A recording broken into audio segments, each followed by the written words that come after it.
السلام علیکم، کیسے ہیں آپ سب؟ امید ہے کہ آپ سب خیریت سے ہوں گے۔ آج میں نگہت عبداللہ کا ایک ناول لے کر آئی ہوں، جس کا نام ہے ایک دعا نے بچا لیا ہے۔ بہت خوبصورت ناول ہے اور انشاءاللہ آپ کو پسند آئے گا۔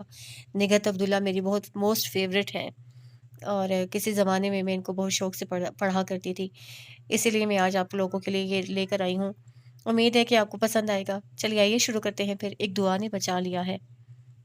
اتنی تھکن کے باوجود وہ سارے پھیلاوے سمیٹنے میں لگ گئی۔ امی نے کہا بھی کہ صبح کر لیں گے، لیکن وہ نہیں مانی کیونکہ صبح اس کا جلدی اٹھنے کا کوئی ارادہ نہیں تھا اور وہ یہ بھی چاہتی تھی کہ امی اکیلی سب سمیٹتی پھریں اور وہ یہ بھی نہیں چاہتی تھی کہ امی اکیلی سب سمیٹتی پھریں۔ اس لیے وہ اس وقت تک اپنے بستر میں نہیں گئی جب تک سب سمیٹ کر برآمدے سے آنگن تک سب صاف ستھرا نہیں کر دیا، اور جب اپنے بستر پر لیٹی تو حقیقتاً اس کی چیخ نکل گئی تھی۔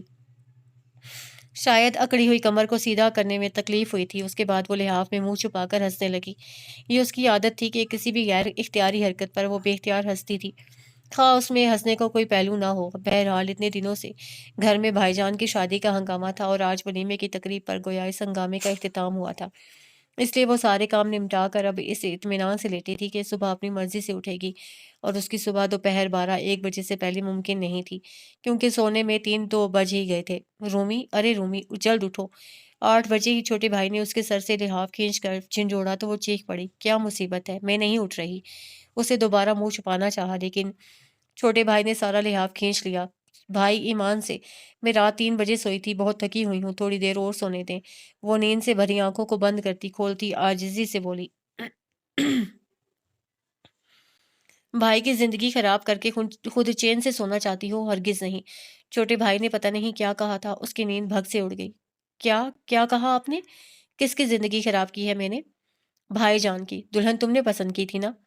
ہاں، اور بھائی جان بہت خوش ہیں، کل دیکھا نہیں تھا کیسے اترائے اترائے پھر رہے تھے؟ اس نے فوراً اعتراف کے ساتھ کہا تو چھوٹے بھائی منہ بنا کر بولے، خوش؟ بیچارے صورت دیکھ کر خوش ہو گئے ہوں گے۔ جی نہیں، عادت کی بھی بہت اچھی ہیں بھابھی، پورا 1 سال تک ان کے ہاں آنا جانا رہا ہے اور ان کی صورت سے زیادہ مجھے سیرت نے متاثر کیا تھا جب ہی میں نے انیس بھائی کے لیے پسند کیا۔ اگر مغرور نکچڑی ہوتی تو میں کبھی امی کو لے کر نہ جاتی۔ وہ ان کی بات سے اختلاف کرتے ہوئے بولی، تمہارا مطلب ہے میں غلط کہہ رہا ہوں؟ چھوٹے بھائی کے غصے پر وہ عادت کے مطابق ہنستی ہوئی بولی، مجھے تو اب تک یہ نہیں پتہ چلا کہ آپ کہنا کیا چاہ رہے ہیں۔ میں تمہیں یہ بتا رہا ہوں کہ بھابھی بیگم انتہائی مغرور، نکچڑی اور جانے کیا کچھ ہیں۔ یہ ایک ہی دن میں آپ کو ان کے بارے میں اتنا کچھ کیسے معلوم ہو گیا، جبکہ آپ کی تو ابھی ان سے باقاعدہ ملاقات بھی نہیں ہوئی ہوگی؟ ہو چکی ہے ابھی ابھی، چھوٹے بھائی جل کر بتانے لگے۔ خاتون امی کے ساتھ کچن میں کھڑی تھیں۔ میں نے سلام کیا تو انتہائی نروٹھے پن سے جواب دیا۔ پھر میں نے کہا، بھابھی آپ کے تو یہ دن عیش کرنے کے ہیں، یہاں کچن میں کیا کر رہی ہیں؟ اس پر انتہائی ناگواری سے بولی، تم اپنے کام سے کام رکھو۔ نہیں بھائی، اسے یقین نہیں آیا۔ ہاں بہن، جاؤ ان کا یہ اصلی روپ تم بھی دیکھو۔ ان کے انداز پر پھر ہنسی اور لحاف کھینچ کر اپنے اوپر ڈالتے ہوئے بولی، اب جب ساری زندگی ہی دیکھنا ہے تو کچھ دیر نہ دیکھنا اچھا۔ چھوٹے بھائی کی اس کے لحاف پر زوردار گھونسا جماتے اٹھ کر چلے گئے۔ اس کی نیند اڑ چکی تھی، لیکن لحاف کی گرمی سے کچھ دیر میں سو بھی گئی۔ پھر دوپہر میں امی کے اٹھانے پر بھی وہ نہیں اٹھی۔ اس کے بعد جب بھابھی نے بہت پیار سے اس کے بالوں میں انگلیاں پھیر کر اٹھایا تو وہ نہ صرف اٹھ گئی بلکہ بہت حیران ہو کر انہیں دیکھنے لگی تھی۔ اس طرح کیا دیکھ رہی ہو بھئی؟ تم ہی تو اتنی چاہ سے مجھے بھاوج بنا کر لے کر آئی ہو۔ بھابھی کی نرم اور دھیمی مسکراہٹ پر اس نے بے اختیار ان کے گلے میں بازو ڈال دیے۔ میں یقین کر رہی تھی کہ آپ واقعی اس گھر میں آ چکی ہیں۔ اب آ گیا یقین؟ بھابھی نے اس کی ٹھوڑی کو چھو کر کہا تو وہ جھیم کر ہنس پڑی۔ چلو اب جلدی سے منہ ہاتھ دھو کر ڈرائنگ روم میں آ جاؤ کیونکہ کھانا لگ چکا ہے۔ بس ابھی آئی، وہ چٹکی بجاتی اٹھ کھڑی ہوئی۔ ڈرائنگ روم میں ایک صرف چھوٹے بھائی موجود نہیں تھے اور ان کی غیر موجودگی اسے فوراً یوں محسوس کی کہ ان کی صبح والی باتیں سوچتی آئی تھی جن کی ابھی نفی ہو گئی تھی، جس سے وہ یہی سمجھی کہ انہوں نے اس کے ساتھ مذاق کیا ہے، اور کیونکہ اس کا چھوٹے بھائی سے مذاق چلتا تھا اس لیے وہ ہنس ہنس کر سب کو بتانے لگی، سچ امی، چھوٹے بھائی نے تو مجھے ڈرا دیا تھا۔ ایسا خوفناک نقشہ کھینچا بھابھی کا، اور انتہائی سنجیدگی سے مجھے ذرا بھی شبہ نہیں ہوا کہ وہ مذاق کر رہے ہیں۔ وہ مذاق نہیں کر رہا تھا، میں واقعی خوفناک ہوں، بھابھی نے مسکرا کر کہا۔ خوفناک ہوتی تو جب آپ مجھے اٹھا رہی تھیں تب میں آپ کو دیکھتے ہی چیخ مار کر بے ہوش ہو جاتی۔ اس کے برعکس مجھے لگا جیسے میں پریوں کے دیس میں آ گئی ہوں۔ اس نے پوری ایمانداری سے بھابھی کی تعریف کی تھی، یوں بھی وہ بہت پہلے سے ان کی گرویدہ ہو چکی تھی۔ 1 ڈیڑھ سال پہلے جب اس نے کالج میں ایڈمیشن لیا تھا تو وہاں سب سے پہلے اس کی آسما سے دوستی ہوئی تھی، جس کا گھر کالج کے قریب ہی تھا، اور آسما کے اصرار پر ایک روز وہ اس کے گھر گئی تو اس کی باجی شبنم کو دیکھ کر اسے لگا تھا جیسے وہ کسی اور خوبصورت دنیا کی باسی ہوں۔ گلابی رنگت پر سبک سا ناک نقشہ، اس پر دھیمے لہجے میں بات کرنا، وہ تو اسی وقت ان کی دیوانی ہو گئی تھی، اور پھر صرف انہیں دیکھنے اور ان سے باتیں کرنے کے شوق میں وہ اکثر کالج سے نکلتی تو آسما کے ساتھ اس کے گھر چلی جاتی۔ اس وقت اسے یہ خیال کبھی نہیں آیا تھا کہ وہ انہیں اپنی بھابھی بنائے گی، اور جب بھائی جان کے لیے لڑکی دیکھنے کا سلسلہ شروع ہوا تو اس وقت اتفاق سے اس کے فرسٹ ایئر کے امتحان ہو رہے تھے، اس لیے اسے بس یہ پتا ہوتا تھا کہ امی کہیں نہ کہیں جا رہی ہیں۔ آپی نے بھی اپنے سسرال میں 1 2 لڑکیاں بتائی تھیں، امی وہ بھی دیکھ آئیں، اور ایک روز جب امی اور آپی سب دیکھی ہوئی لڑکیوں میں سے ایک کا انتخاب کرنے بیٹھی تھی تب اچانک اسے آسما کی باجی کا خیال آیا تھا، اور وہ اسی وقت امی کو اس کے گھر لے گئی تھی۔ اسے یقین تھا کہ امی نے اب تک جتنی لڑکیاں دیکھی ہیں ان میں کوئی ایک بھی شبنم جیسی نہیں ہوگی، اور واقعی امی نے نہ صرف اس بات کا اعتراف کیا بلکہ اس وقت تک چین سے نہیں بیٹھی جب تک شبنم کے لیے حامی نہیں بھروا لی تھی، اور وہ زیادہ خوش یوں تھیں کہ جنہیں دیکھنے کے لیے بھاگ بھاگ کر ان کے گھر جانا پڑتا تھا وہ آپ اس کے گھر میں آ گئی تھیں۔ شبنم بھابھی کا ابھی بھی وہی انداز تھا، دھیمے لہجے میں بات کرتی اور ہمہ وقت ایک نرم مسکراہٹ ان کے لبوں پر پھیلی رہتی۔ حقیقتاً بہت محبت کرنے والی تھیں، اور آتے ہی گھر کے کام کاج میں امی کا ہاتھ بھی بٹانے لگی تھیں۔ امی لاکھ منع کرتی لیکن ان کا ایک ہی جواب ہوتا کہ انہیں بالکل اچھا نہیں لگتا کہ امی کام کریں اور وہ آرام سے بیٹھی رہیں۔ بہرحال اتنی نیک سیرت بہو سے سبھی خوش تھے سوائے چھوٹے بھائی کے۔ انہیں ابھی بھی یہ شکایت تھی کہ بھابھی ان سے سیدھے منہ بات نہیں کرتی، جس پر کوئی بھی یقین کرنے کو تیار نہیں تھا، اور اس وقت تو وہ چھوٹے بھائی سے باقاعدہ الجھ رہی تھی۔ آخر آپ کو ان کا انداز نروٹھا کیوں لگتا ہے، جبکہ میں نے تو کبھی ان کے ہونٹوں سے مسکراہٹ جدا ہوتے نہیں دیکھی۔ دوگلی ہیں وہ، تمہارے سامنے ہنستی ہیں اور مجھے دیکھتے ہی پیشانی پر بل ڈال لیتی ہیں۔ تم کبھی غور کرو تو پتہ چلے۔ چھوٹے بھائی سخت شاکی تھے۔ اچھا اب میں غور کروں گی، لیکن آپ جان بوجھ کر کوئی ایسی بات نہ کہہ دیجیے گا جو واقعی ناگوار گزرنے والی ہو، اس نے کہا تو چھوٹے بھائی خفگی سے بولے، ارے میں ایسی کوئی بات کیوں کروں گا، وہ ہماری بڑی بھاوج ہیں، ان کی عزت و احترام میں اپنا فرض سمجھتا ہوں۔ عمر میں بے شک ان سے بڑا ہوں لیکن کہلاؤں گا چھوٹا دیور۔ اچھا خاموش ہو جائیں، بھابھی بھی آ رہی ہیں۔ بھابھی کو آتے دیکھ کر اسے دھیمی آواز میں کہا، پھر فوراً ان کی طرف متوجہ ہو کر بولی، آئیے بھابھی کبھی ہمارے پاس بھی بیٹھ جایا کریں۔